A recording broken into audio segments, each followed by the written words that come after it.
Ng'endwadde ez'enjawulo zongera okuluma bannayuganda, gavumenti esabiddwa okwongera amaanyi mu byobulamu wamu n'okwongera okukwasizaako abantu abatasobola kufuna bujjanjabi. This is a good strategy as students for coming up with such an innovation. We ensure that you sensitize the communities to be coming to facilities to ensure that they come for medical free services. Omumyuka wa Ssaabaminisita asooka ate nga minisita w'ensonga za East Africa Rebecca Litwala Kadaga asabye abavugirizi b'ensimbi obutakomaawo kuba bannayuganda bakyetaaga obuyambi naddala mu by'obujjanjabi. So I want to thank the sponsors, I want to thank the supporters, I want to thank the young people for their commitment, because you would have been just in the disco hall, but you are looking at the health of the people of Uganda. So I want to thank you so much and to ask you to continue. And I want to ask the donors to continue supporting, because they are dealing with the people of Uganda, the ones who buy you things. So investing in the market of Uganda.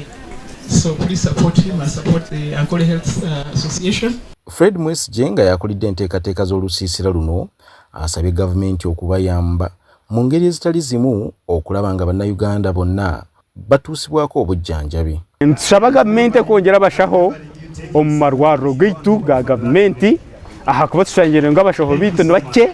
Dene kyakabiri embazi kuguma neija omu bwire ahakuba niyo komenti y'ishangira mu kyaro embabazi tekwija mu bwire mwe ntushaba ngo ebyo byona byabaho ntuba twasustaininga ebyamagara.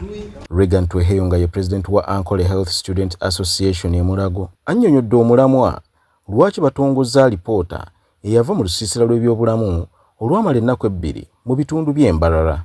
As an association, we call upon its continued support, the government of Uganda and the local governments for the respective districts that we shall always partner with to give a service to the people.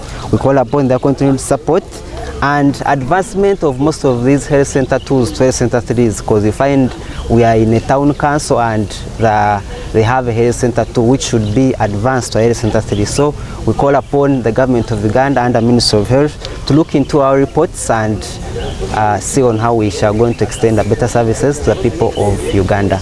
Stephen Kayumba yakusakidde bino.